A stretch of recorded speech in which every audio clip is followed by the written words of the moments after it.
하세요. 저보다 2살 많은 남편과 얼마 전 결혼한 20대 후반 여자입니다. 결혼한 지 이제 5개월째예요. 결혼하기 전 좀 더 일찍 정신 차렸으면 좋았을 텐데, 이제서야 제가 미친 짓을 했다는 걸 깨닫고 있어요. 결혼한 지 반년도 안 돼서 이혼을 생각하게 될 줄이야 꿈에도 상상하지 못했습니다. 사실 저희 남편에 대해서는 연애할 때도 아끼고 사는 사람이라는 건 알고 있었지만 절약을 해서 나중에 큰일을 도모하려고 하나 그런 생각만 했지 이렇게 상식도 없는 인간인지는 상상도 못했습니다. 결혼 전 동호회 활동에서 만난 남편은 밖에서는 호탕하고 잘 웃는 사람이었어요. 외국계 회사를 다니고 있었고 대학가에서 자취를 하고 있더라고요. 제가 왜 회사 근처가 아니라 대학가에서 자취를 하냐고 물어본 적이 있었는데 자취하는 대학가가 자기가 대학교 다닐 때부터 살던 곳이라 익숙하고 저렴해서 그렇다고 하길래 그런가 보다 하고 말았어요. 그런데 나중에 알고 보니 그것도 다 돈 때문이었어요. 아무튼 연애를 시작하고 남편의 자취방에도 가게 되었는데요. 자취방에 가보면 모든 음식이 인스턴트밖에 없더라고요. 남편 회사는 공짜로 점심을 줬기 때문에 저랑 데이트를 할 때 빼고는 외식을 거의 하지 않았고요. 그나마도 사귄 지 반년 정도 지나니까 자꾸 집에서 데이트하려고 하더라고요. 그렇다고 배달 음식을 시키지도 않아서 대부분 제가 해 먹였어요. 왜 그렇게 한심하게 연애했냐고 물으시면 저도 모르겠어요. 그때는 남편이 돈을 아끼느라 그런 거라곤 감히 생각도 못하고 그냥 남자 혼자 뭐 해먹기 힘들어서 그런가 보다 싶었어요. 쓸데없이 모성애 같은 게 발동해서 자취방에 가서 음식도 해주고 그랬는데 지금 생각해보면 제가 제 발등을 찍었어요. 게다가 성인 둘이서 데이트를 하는데 데이트 통장을 만들자고 하더라고요. 뭐 그것도 이해는 했어요. 저도 남자한테 얻어먹기만 하는 거 좋아하는 성격도 아니었으니까요. 그래서 당시에 저 20만 원, 남편 20만 원씩 모아서 입금했어요. 근데 웃긴 건 자취방에서 음식을 해먹을 때 장을 봐야 되잖아요. 그것도 그 통장에 있는 돈으로 빼서 하더라고요. 그것도 데이트의 일부라면서요. 게다가 라면 같은 것도 2사람이 먹을 걸 끓일 때 3봉지 뜯으면 아주 난리가 나더라고요.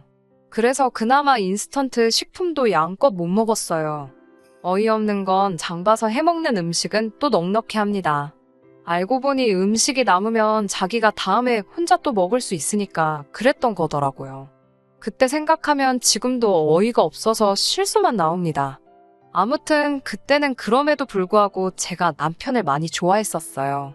그래서 그런 것마저도 알더라고 꼼꼼한 사람이라고 생각하고 넘어갔어요. 남편도 그런 저를 알더라고 순한 여자라고 생각했던 것 같아요.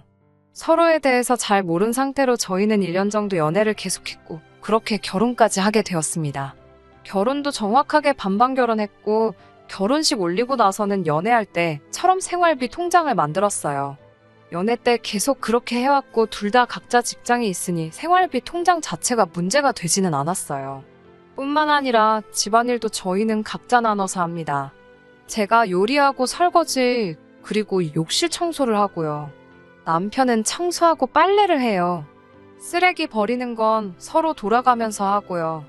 저는 솔직히 저희 둘이 싸울 이유가 전혀 없다고 생각했어요. 그런데 생각지도 못한 일이 터졌습니다. 결혼하고 2~3달쯤 되었을 무렵이었어요. 식비가 70만 원 정도 나왔더라고요. 보통 점심은 각자 직장에서 해결하기 때문에 같이 식사를 하는 건 아침하고 저녁뿐이거든요. 사실 아침 때는 서로 출근하기 바빠서 제대로 얘기하며 식사를 하기는 어렵잖아요. 시간이 없으니까 간단하게 커피랑 토스트 아니면 가볍게 과일이나 샐러드로 해결했어요. 하지만 저녁만큼은 신경 써서 차렸어요. 퇴근길에는 힘들어도 웬만하면 꼭 장 봐서 스테이크도 굽고 갈비도 하고 항상 메인 메뉴 하나는 만들어줬어요. 그런데 남편이란 작자가 식비가 많이 나왔다고 궁시렁 거리더라고요. 돈을 왜 이렇게 헤프게 썼냐면서 타박 아닌 타박도 하고요. 아무리 공동으로 생활비를 붓는다고 해도 혼자 마음대로 이렇게 돈을 써도 되냐면서요. 듣는데 어이가 없어서 벙쪄 있는데 자기가 종이를 가져와서는 한 달 동안 대략 저희 둘이 136끼를 먹었다며 그러면 한 끼당 5천 원 수준이라고 한숨을 쉬더군요. 아니 요즘 물가에 한 끼 5천 원이 비싸게 먹는 건가요? 이 사람 이렇게 물가에 대한 감이 없나 싶고 어이가 없는 걸 넘어서 한심하더라고요. 이런 제 속도 모르고 이러다간 우리 생활비를 식비로 다 탕진해버리게 생겼다면서 이렇게 해픈 여잔지 몰랐다고 헛소리를 떠들더라고요. 그러면서 하는 말이 자기는 자취할 때 한 달 식비를 15만 원 정도밖에 안 썼대요. 그 소리를 그 다음 달 내내 앵무새 마냥 반복하길래 제가 그럼 식비로 15만 원만 내라고 했어요. 저는 35만 원 내고 사람답게 살겠다고요. 그리고 그 뒤로 아침엔 밥에 캔참치 하나 저녁엔 카레 하나 그런 식으로 인스턴트만 돌려서 줬어요. 사실 요즘은 인스턴트도 종류도 다양하고 맛도 좋잖아요. 물론 저는 제 손으로 직접 요리해서 정상 식단으로 먹었어요. 근데 웃긴 건 막상 이렇게 시작하고 일주일쯤 지나니까 남편 혼자 폭발해서 밥이 이게 뭐냐고 짜증을 내더라고요. 그래서 제가 남편에게 그럼 이제 당신 건 당신이 직접 차려 먹으라고 했어요. 그리고 청소도 구역 나누고 빨래도 각자 하자고요. 아니나 다를까 다시 일주일 동안 인스턴트만 먹더라고요. 그래서 내가 인스턴트 차려주니까 밥이 뭐냐고 짜증이더니 왜 계속 똑같이 먹냐고 빈정거려 봤어요. 그랬더니 저더러 요리할 줄 안다고 유세 부리냐고 묻더라고요. 진심 속으로 순간 뭐지 이 인간 싶었어요. 제가 당신이 해도 결국 똑같이 그것밖에 못 먹을 거면서 왜 나한테 뭐라고 하냐고 15만 원으로 뭘 바란 거냐고 제가 쏘아붙였어요. 그러면서 오빠 같은 사람이랑 애 낳고 살래 앞날이 막막하다고 궁상맞아 못 살겠다고 하니까 저더러 냉혈한이래요.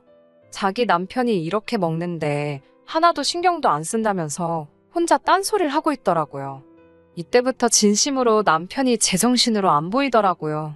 그래서 더는 상대 안 하고 주말만 기다렸어요. 시댁에 가기로 되어 있었으니까 가서 미친 척 남편에 대해서 한번 이야기나 해봐야겠다 싶어서요. 시댁 어른들은 그래도 상식적인 분들이라고 믿었으니까 분명 남편에게 한 소리 해주실 거란 기대도 있었고요. 근데 피는 못 속인다는 말이 딱이더라고요.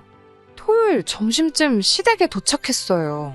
남편이 옆에 있었지만 개의치 않고 그간 있었던 일을 다 말했어요. 너무 힘들고 이게 뭐하는 짓인지도 모르겠다고요. 그런데 제 말을 듣고 있던 시모랑 신우가 눈을 동그랗게 뜨더니 저를 쳐다보면서 지금 그래서 돈 달라는 거냐고 묻는 거예요. 그러더니 대뜸 우리 돈 없다면 네 남편이 15만 원을 주든 20만 원을 주든 저더러 알아서 하래요. 그러면서 남편이 아무리 돈이 없어도 시댁에 와서 남편 흉보는 건 멍청한 여자들이나 하는 짓이라면서 행동거지 조심하라고 저를 나무랬어요. 황당하고 어이가 없어서 결국 시어머니께 남편 반품하고 싶다고 했습니다. 시모와 신우의 말에 무슨 천군만마라도 얻으냥 남편은 기가 살아서 저한테 할 말 안 할 말 분간도 못하고 시댁에 와서 입을 놀리냐며 빨리 집에 가서 밥이나 차리라고 거들먹거리더라고요. 그때 정신이 확 들었어요. 남편이고 시댁이고 상종할 가치도 없는 사람들이라는 생각이 들어서 한 달 밥값 35만 원도 못 내는 찌질하고 형편없는 이 인간 품에 끼고 잘 헤쳐먹이시라고 내지르고 시댁에서 나와버렸습니다. 혼인신고까지 한 마당에 꼴랑 5개월 살고 이혼이라니 가족 생각하고 주변 사람들 생각하면 머리만 아프고 그래도 참고 살자니 치가 떨려서 도저히 안 될 것 같더라고요. 결국 친정 어머니께 사실대로 있었던 일들을 다 말씀드렸어요. 그러자 친정 어머니도 쪼잔한 남자랑 사는 것만큼 스트레스 받는 일이 없다며 아직 한참 젊고 능력도 있는데 뭐하러 그딴 남자한테 청춘 바치냐고 이혼하라고 하시더군요. 그날 밤 남편에게 곰곰이 생각해봤는데 당신네 가족 누구하고도 상식적으로 대화할 수가 없고 난 이런 감정 소모에 내 에너지를 쏟고 싶지 않으니 이혼하자고 했어요. 그러자 자기가 미안하다고 만나서 이야기하자고 연락이 왔더라고요. 그런데 어차피 말하고 설명해줘도 결국 못 알아들을 것 같아요. 이딴 인간을 진작에 알아보지 못하고 스스로 밥 해먹인 제 자신을 생각하면 지금도 스스로 한심해서 지금 이 순간도 너무 힘들어요. 지금이라도 정신 차렸으니 앞으로는 더 현명하고 똑똑하게 살아야겠다는 생각이 듭니다. 똥차가 지나갔고 저도 사람 보는 눈을 더 키웠으니 앞으로 좋은 인연을 다시 만나면 좋겠어요.